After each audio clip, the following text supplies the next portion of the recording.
Bismillahirrahmanirrahim. Assalamualaikum warahmatullahi wabarakatuh. Alhamdulillah, Alhamdulillah, wassalatu wassalamu ala rasulillah wa ala alihi wa sahbihi ajma'in, amma ba'du. Jamaah Masjid Anas rahimakumullah, bersyukur kehadirat Allah subhanahu wa ta'ala yang tak henti-hentinya terus memberikan nikmat kepada kita semua. Dan di pagi hari ini kita masih diberi kesempatan untuk bisa mendapatkan amal soleh. Salawat dan salam semoga tercurah kepada junjungan kita Nabi Muhammad sallallahu alaihi wasallam.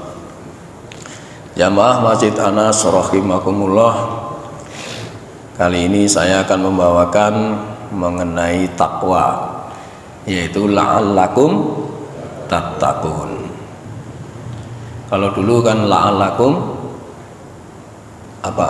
tashkurun ya. Kalau ada kata la'allakum tattaqun, itu maknanya sebenarnya Allah mengharuskan kita untuk bertakwa, Pak. Kalau dilihat terjemahnya kan la'alla, maknanya semoga, dengan harapan dan keinginan. Itu terjemahan dari manusia.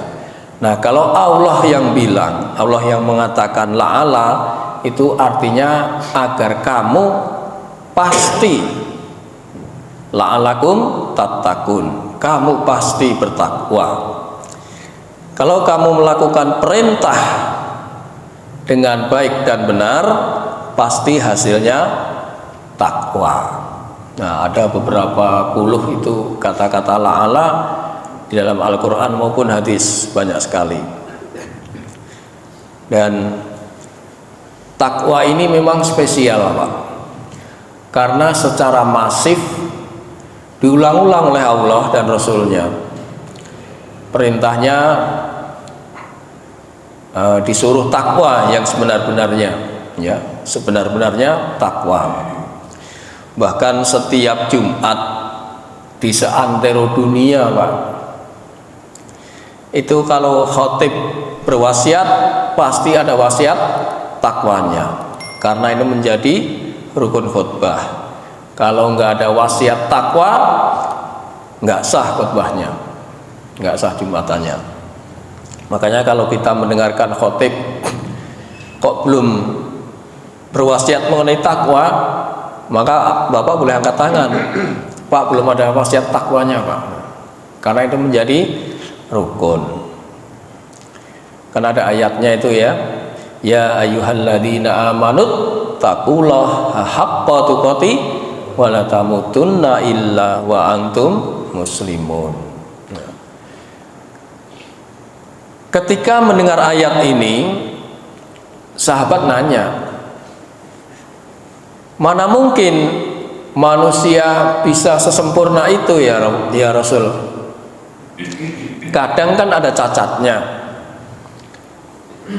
Maka dijawab oleh Rasul, ittaqillah mastata'tum, bertakwalah kepada Allah sesuai dengan kemampuannya. Sebagaimana dikatakan oleh Asim, dia berkata, aku mendengar Al-Hajjaj berkhutbah di atas mimbar, dia mengatakan, ittaqillah mastata'tum, bertakwalah kalian kepada Allah semampu kalian. Riwayat Abu Daud. Begitu juga ada nasihat atau wejangan yang menggetarkan hati sahabat mengenai takwa ini, yang disampaikan oleh Rasulullah SAW. Bahkan diprediksi kira-kira itulah, seolah ini wasiat terakhir, wasiat perpisahan. Sebagaimana hadis riwayat Al-Hakim dari Irbad bin Syariah, dia berkata, Rasulullah SAW mengimami kami waktu sholat subuh. Setelah selesai, kemudian beliau menghadap ke arah kami dan memberi wejangan yang menggetarkan hati serta membuat kami meneteskan air mata. Lalu sahabat itu berkata, wahai Rasulullah, seolah-olah ini nasihat perpisahan. Beliau lantas berbicara kepada kami, usikum bitaqwallahi wassam'i wat ta'ah. Aku berwasiat kepada kalian agar senantiasa bertakwa kepada Allah, dengarkanlah dan taatlah. Ya, itulah sekilas takwa. Nah, dengan keterangan ini kira-kira takwa ini menjadi wajib apa enggak, Pak? Wajib enggak, Pak, takwa? Wajib ya? Wajib, Pak. Walaupun nggak ada saya belum menemukan ayat yang spesifik mewajibkan, tapi tersirat perintah. Banyak ayat yang memanggil orang beriman lalu disambung dengan orang bertakwa, atau orang beriman nanti di akhir ayatnya, ujung kalimatnya la'alakum tattaqun. Jadi yang diseru orang beriman, Pak. Kan banyak itu contohnya di Al-Baqarah 183 mengenai puasa, kemudian Al-Maidah 35, ada lagi banyak ya, Al-Hasr. Jadi takwa ini wajib ya, Pak ya. Beda dengan orang beriman, Pak. Kalau orang beriman ini wajib nggak, Pak? Tidak ya, Bu ya? Nggak wajib beriman itu, tapi pilihan. Jadi kalau takwa tadi wajib, kalau beriman berarti pilihan. Jadi kalau kalau beriman cenderung pilihan. Bahkan Allah itu mempersilahkan, mau iman silahkan iman, mau kafir biarlah ya kafir. Itu ada di Al-Kahfi ya 29 itu. Wa qulil haq mi rabbikum faman syaa'a falyu'min wa man syaa'a falyakfur. Itu. Katakanlah kebenaran itu datangnya dari Tuhanmu. Barang siapa menghendaki iman, hendaklah ia beriman, dan barang siapa menghendaki kafir, biarlah ia kafir. Al-Kahfi ayat 29, Pak. Makanya para sahabat yang beriman itu kalau disapa Rasulullah itu jawabnya iman, Pak. Coba kita lihat tanya jawab Rasulullah ketika bertanya kepada sahabatnya. Nabi bertanya, kaifa asbahtum? Apa kabarmu pada pagi hari ini? Sahabat menjawab, asbahna mu'minina billah. Pagi ini kami tetap beriman kepada Allah. Jawabannya canggih ya. Kalau ditanya, saya tanya Pak Bani, apa kabarnya Pak Bani? Jawabnya baik, sehat gitu ya. Jadi kalau sahabat jawabannya lain ini. Apa kabar pagi ini? Pagi ini kami tetap beriman kepada Allah. Ya. Nabi bertanya lagi, wa ma'ala matu imanikum? Apa cirinya orang beriman itu? Apa cirinya? Kata sahabat, jawaban sahabat itu, nasbiru ala balai. Kami bersabar menghadapi ujian. Wa nasbiru ala rohai. Dan kami bersyukur atas kelapangan. Wa tardo bil qodoi.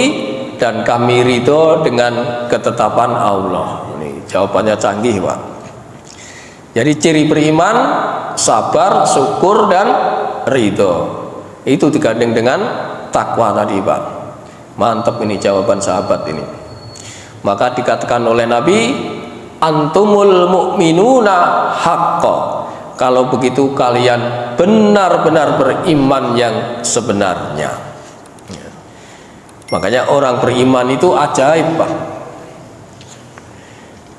Orang beriman itu ajaib. Ketika didapatin urusannya itu setiap ada musibah itu dia sabar. Kalau diberi kelapangan ia bersyukur. Kata Nabi SAW, ajaban amril mu'mini inna amrahu kullahu khairan wa laisa daka la ahidin illa lil mu'minin in asabatuhu sarrahu sakkara fakana khairan lahu wa in asabathu dzarra'u sabara fakana khairan lahu. Sungguh menakjubkan keadaan seorang mukmin itu. Seluruh urusannya baik. Ia tidaklah didapati kecuali pada seorang mukmin. Jika mendapatkan kesenangan, maka ia bersyukur. Itu baik baginya, khairul lahu. Jika mendapatkan kesusahan, ia sabar. Itu pun baik baginya. Hadis surat Muslim. Nah, itulah gandengan daripada takwa dan beriman. Karena takwa itu promosinya sangat gencar, Pak. Banyak masif gitu, Pak, promosi mengenai takwa itu. Makanya tadi saya katakan banyak sekali puluhan mengenai takwa itu. Memang takwa ini tidak sekedar disuarakan, Pak. Tapi takwa ini menjadi tawaran kepada kita semua, karena takwa ini kelak menjadi bekal terbaik. Ya. Al-Baqarah 197 mengatakan, wa tazawwadu fa inna khaira yadit taqwa. Itu kan. Nah, di kalimat selanjutnya Allah sindir itu, Pak. Hanya orang yang punya akal sehat yang mau membawa bekal ini, maka bertakwalah. Wa taquniya ulil albab, gitu kan. Jadi hanya orang-orang yang sehat yang mau membawa bekal takwa ini. Nah, kemudian orang yang bertakwa ini juga menjadi orang yang mulia di sisi Allah. Inna akramakum indallah atqakum. Ya. Sungguh yang paling mulia di antara kamu di sisi Allah ialah orang-orang yang paling bertakwa. Ya. Oleh karena itu takwa ini jangan hanya dilakukan di sini aja, Pak.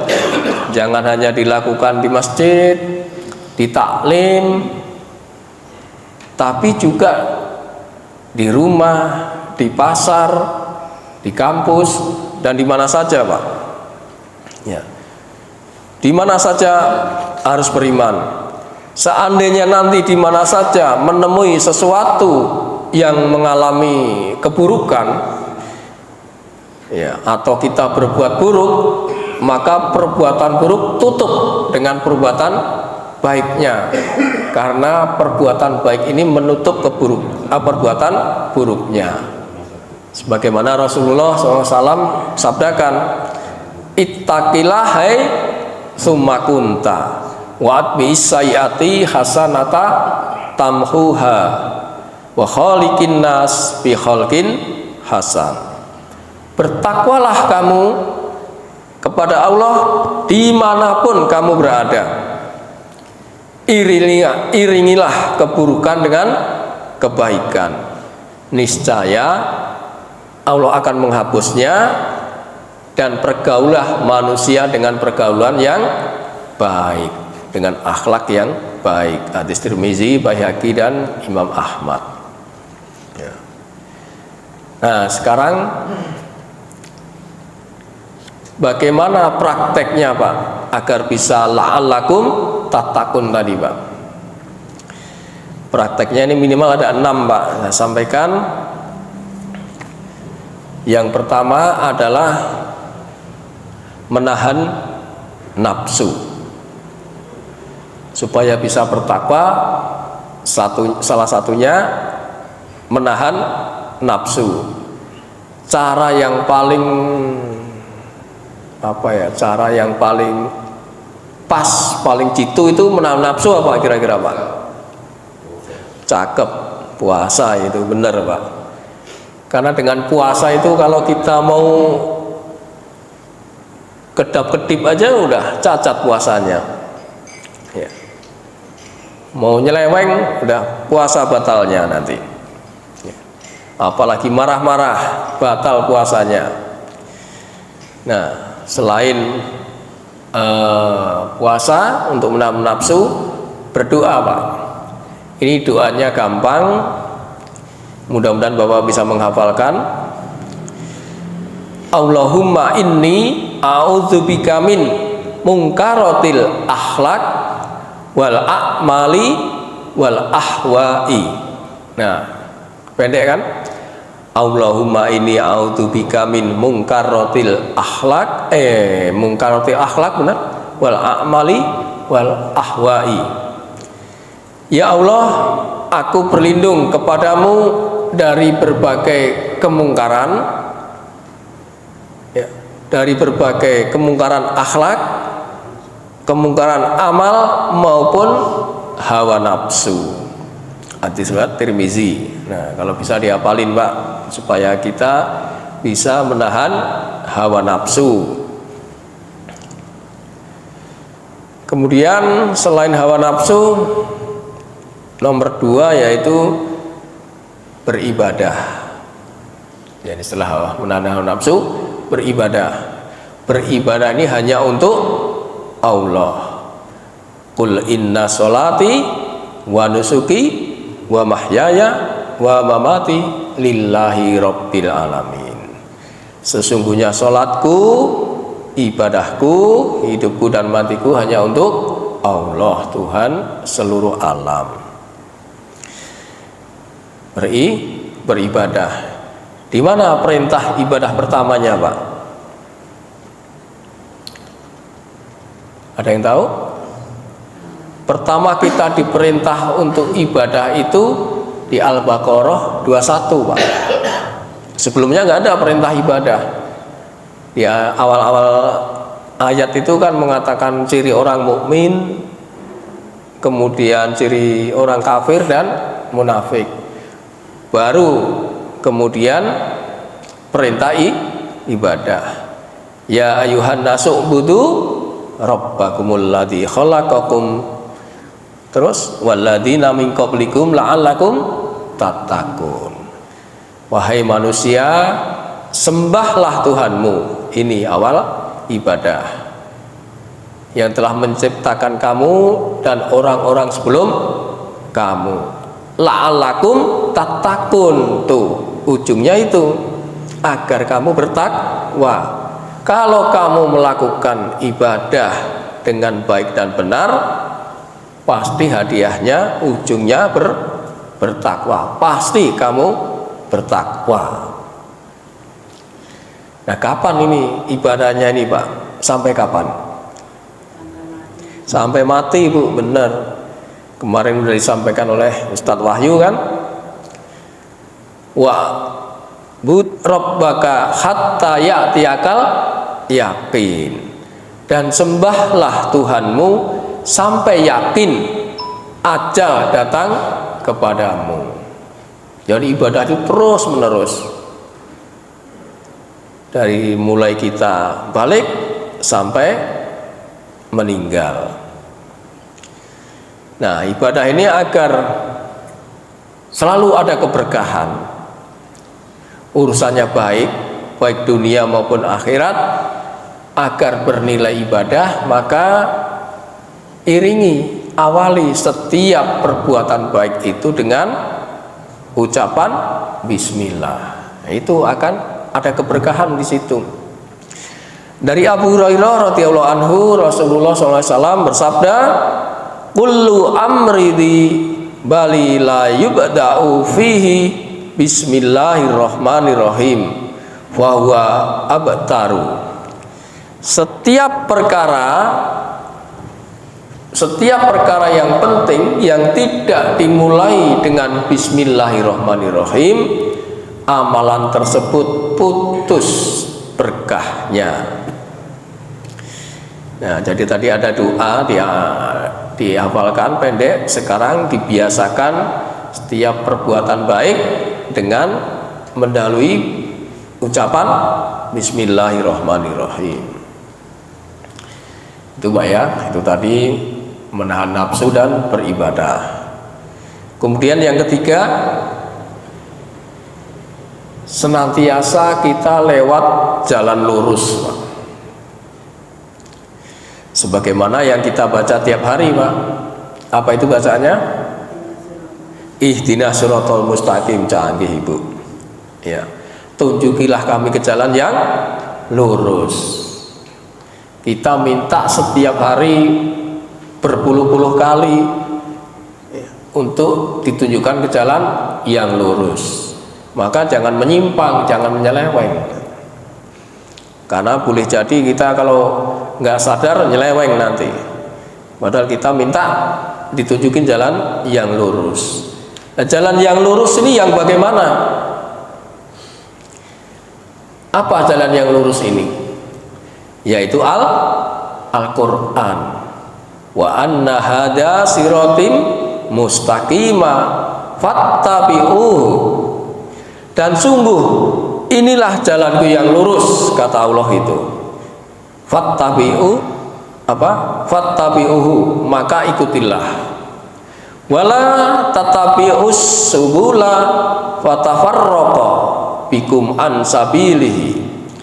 Dzalikum wasaqum bihi la'allakum tattaqun. Ujungnya la'allakum tattaqun. Al-An'am 153, Pak. Dan sungguh inilah jalanku yang lurus, maka ikutilah. Diperintah untuk ngikutin jalan Allah. Jangan kamu ikuti jalan-jalan yang lain yang akan mencerai-beraikan kamu. Ya.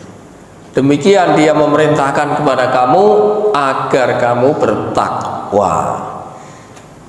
Jadi jalan lurus dapat rewardnya takwa. Pasti kamu bertakwa kalau kamu ikutin jalan yang lurus, yaitu Al-Quran. Nah, kemudian yang keempat, jauhi segala larangan Allah. Ya, maknanya segala apa yang dilarang dijauhi, Pak. Ya. Kata Nabi, manahaitakum anhu fastanibu wa ma amartuhu bihi fa'tu minhu mastata'tum. Apa saja yang aku larang terhadap kalian, kata Nabi, maka jauhilah. Nah, artinya jauhilah larangan Allah. Dan apa saja yang aku perintahkan kepadamu, maka kerjakanlah semampu kalian. Ya. Jadi kita mengerjakan satu amalan yang ujung la'allakum tattaqun itu sesuai dengan kemampuan, kesanggupan kita, Pak. Artinya ya kita berikhtiar, kasab, berusaha untuk lebih baik, terus lebih baik. Nah, kalau misalnya belum tahu larangannya gimana, Pak? Kita nabrak larangan nih karena tidak tahu. Bagaimana, Pak? Banyak istighfar. Makanya Ali Imran 135 itu apa itu berbunyi, kalau orang mengerjakan sesuatu yang keji, maka ia ingat Allah lalu beristighfar, minta ampun. Itu ya, Pak ya. Kemudian yang kelima, istiqomah. pegang teguh. Apa yang dipegang teguh ini? Yaitu agama itu, Pak. Raditu billahi robba wa bil islami dina wa bi Muhammadin sallallahu alaihi wasallam. Kalau kita udah dapat ilmu, pegang teguh ilmu itu, Pak, lalu diamalkan sesuai dengan kemampuannya. Nah, ini ada kisah dalam Al-Quran pada masa Nabi Musa. Ini umatnya Nabi Musa. Allah itu menyuruh baiat, tapi cara Allah itu canggih, Pak. Gunung Tursuna Allah angkat, lalu Allah bilang, kamu semua janji pegang teguh apa yang aku berikan. Kalau kamu melanggar, akan aku apa itu? Gunungnya apa, dibrek itu apa, Pak? Ya? Iya, diempaskan gitu ya. Maka pasti akan berantakan. Tapi kalau kamu bertakwa, aman. Nah, ini ada di surat Al-Baqarah 63, Pak. Al-Baqarah 63. Wa itahadna misaqakum wa rafa'na fawqakumud tur khudu ma atainakum biquwwatin wadhkuru ma fihi la'allakum tattaqun. Ujungnya la'allakum tattaqun. Dan ingatlah ketika kami mengambil janji kamu dan kami angkat gunung Sinai di atasmu. Dia angkat gunungnya sama Allah. Seraya berfirman, pegang teguhlah apa yang telah kami berikan kepadamu, dan ingatlah apa yang ada di dalamnya, agar kamu bertakwa, la'allakum tattaqun. Kenapa Allah ancam itu, Pak? Karena udah dikasih kitab Taurat banyak menyimpang. Karena memang umat Nabi Musa itu pada zaman itu ndablek, ngeyel, kemudian ngeyelan. Bahkan sampai sekarang orang-orang Yahudi itu paling ngeyelan ya, Pak. Nah, kejadiannya ada di surat Al-A'raf ayat 171.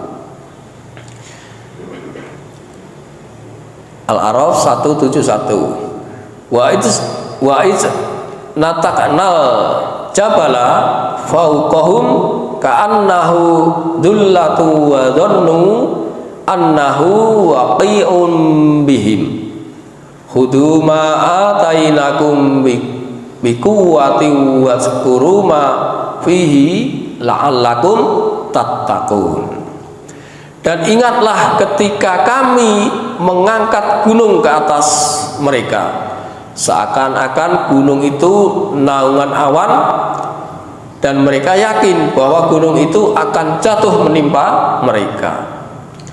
Dan kami firmankan kepada mereka, Allah berfirman, peganglah dengan teguh apa yang telah kami berikan kepadamu, serta ingatlah selalu, amalkanlah apa yang tersebut di dalamnya, agar kamu menjadi orang-orang yang bertakwa. Ya, jadi istiqomah ujungnya takwa. Kalau memegang teguh, ujungnya pasti takwa. Nah, atas dasar itu ada sebuah atsar dari sahabat Utsman bin Hadir yang meminta wasiat kepada Ibnu Abbas. Siapa Ibnu Abbas, Pak? Ibnu Abbas itu sepupu Rasulullah SAW yang pernah didoakan menjadi ahli ilmu, maka dikenal luas sebagai lautan tinta, Pak. Ya, nanti kalau Bapak penasaran kisah Ibnu Abbas, diklik, ada googling, ada itu, Pak. Ya. Jadi ada orang minta wasiat kepada Ibnu Abbas. Apa wasiatnya? Dari Utsman bin Hadir Al-Azdi, dia berkata, aku pernah datang menemui Ibnu Abbas, Kemudian aku berkata kepadanya, berikanlah wasiat kepadaku. Lalu Ibnu Abbas menjawab, alaika bitaqwallahi wal istiqomah. Ya, hendaknya engkau bertakwa kepada Allah dan bersikaplah istiqomah. Hadis riwayat Darimi. Ya. Jadi istiqomah ini ujungnya pasti takwa, la'allakum tattaqun. Itu tadi nomor berapa ya Pak? Nomor 5 ya.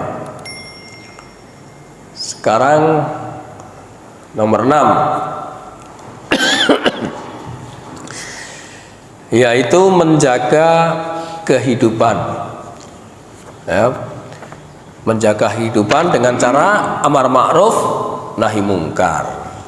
Karena seyogyanya kehidupan itu memang harus dijaga Pak, jangan malah dirusak.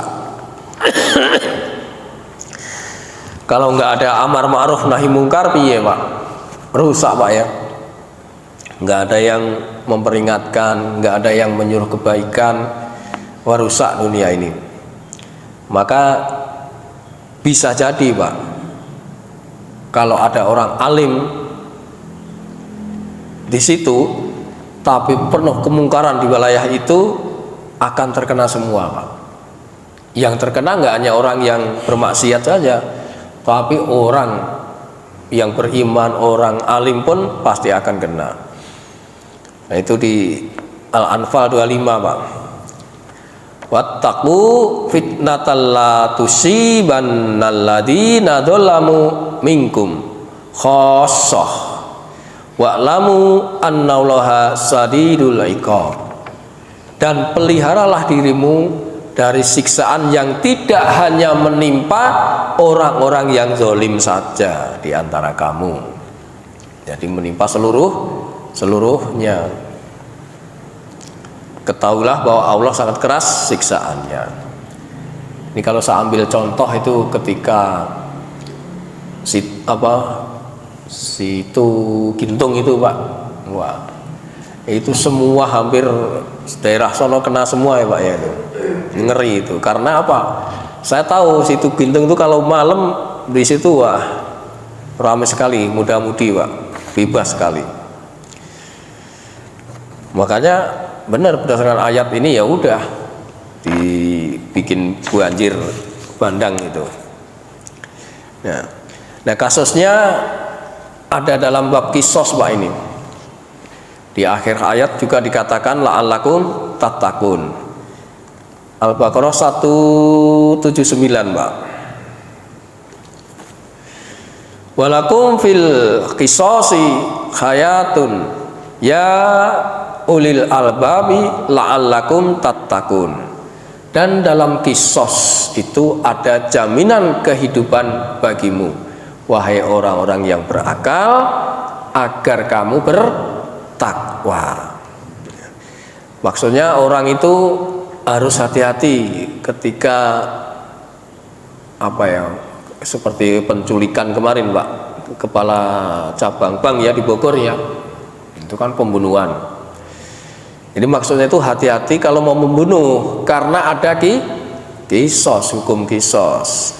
Ini sebagai tindakan pencegahan sehingga ada jaminan kehidupan. Jadi mesti mikir supaya kehidupan ini terjamin. Jadi dijaga kehidupannya. Nah kemudian kalau tadi kan takwanya itu selalu vertikal Pak ya, bertakwa dengan Allah. Sekarang menjadi ciri orang yang bertakwa, yang bisa menjaga hubungan baik sesama manusia. Apa itu cirinya? Kita bacakan hadisnya. Dari Abu Hurairah radhiyallahu anhu, dia berkata, Rasulullah SAW bersabda, la tahassadu wala tanajasu wala tabaghadu wala tadabaru wala yabi ba'dukum ala ba'di ba'din ala bai'i ba'din. Janganlah kalian saling dengki, saling menipu, saling marah, dan saling memutuskan hubungan. Dan janganlah kalian menjual sesuatu yang telah dijual kepada orang lain. Wa kunu ibadallahi ikhwana, jadilah kalian hamba-hamba Allah yang bersaudara. Al muslimu akhul muslimin, la yadlimuhu wa la yahduluhu wa la yakdibuhu wa la yahkiruhu. Seorang muslim adalah saudara muslim lainnya. Dia tidak menzolimi, tidak mengabaikannya, tidak mendustakannya, dan tidak pula menghinanya. Kata Nabi, at-taqwa hahuna. Takwa itu ada di dalam dada, dalam hati. Nabi mengatakan sampai 3 kali. Bihasabim ri'in minas sarri an yahkira akhahul muslima. Cukuplah seorang muslim itu dikatakan buruk jika dia menghina saudaranya yang muslim. Ulul muslimi alal muslimi haramun damuhu wa maluhu wa irduhu. Setiap muslim atas muslim yang lain haram darahnya, hartanya, dan kehormatannya. Hadis riwayat Muslim. Ya, nah itulah menjadi ciri-ciri orang yang bertakwa itu tidak menzalimi saudara sesama muslim. Jadi kesimpulannya, agar menjadi hamba yang bertakwa, langkahnya minimal dengan 6 tadi ya Pak ya. Menahan nafsu, kemudian beribadah, terus apa lagi tadi? Jauhi larangan, istiqomah, lewat jalan lurus, dan menjaga kehidupan. Nah, ke-6 tadi pakai modal nggak ini Pak, kira-kira Pak? Nggak pakai modal kan? Modalnya cuma ngaji Pak. Itu ikut kajian. Dari sini akan tahu kira-kira susah apa gampang nih Pak? Susah. Berusaha Pak ya, berusaha sampai mati Pak itu. Nah, karena takwa itu udah sediakan surganya Pak. Adanya itu la'alakum tatakun, hanya orang yang bertakwa yang disediakan surganya itu. Nggak ada la'alakum mu'minin, nggak ada kan? La'alakum muslimun, nggak ada. Ya. Jadi la'alakum tatakun, modal besar itu Pak. Ya. Nah, terakhir, orang yang bertakwa kalau ada masalah itu pasti ada jalan keluarnya Pak, mudah jalan keluarnya. Ya. Orang bertakwa pasti dicukupkan rezekinya. Bahkan kadang-kadang diberi rezeki yang tidak disangka-sangka. Silakan Bapak buka At-Tolak surat 65 ayat 2, 3, dan 4. Di akhir ayat itu di surat kedua, di awal ayat di ayat ketiga, dan di akhir ayat di ayat keempat At-Tolak. Wa may yattaqillaha yaj'al lahu makhraja. Barang siapa yang bertakwa kepada Allah, niscaya dia membukakan jalan keluar baginya. Nah, diberi kemudahan. Wa yarzuqhu min haitsu la yahtasib. Dia akan memberikan rezeki dari arah yang tidak disangka-sangka. Wa may tawakkal 'alallahi fa huwa hasbuh. Innallaha baligul amri. Qad ja'alallahu likulli syai'in qadir. Ya. Dan barang siapa bertawakal kepada Allah, niscaya Allah akan mencukupkan keperluannya. Nah, dijamin sama Allah dicukupkan. Sesungguhnya Allah melaksanakan urusannya, sungguh Allah telah mengadakan ketentuan bagi setiap sesuatu. Ayat 4-nya di akhir, Wa may yattaqillaha yaj'al lahu min amrihi yusron. Gampang nih. Dan barang siapa bertakwa kepada Allah, niscaya dia menjadikan kemudahan baginya dalam setiap urusan. Ya, itulah urgensi takwa.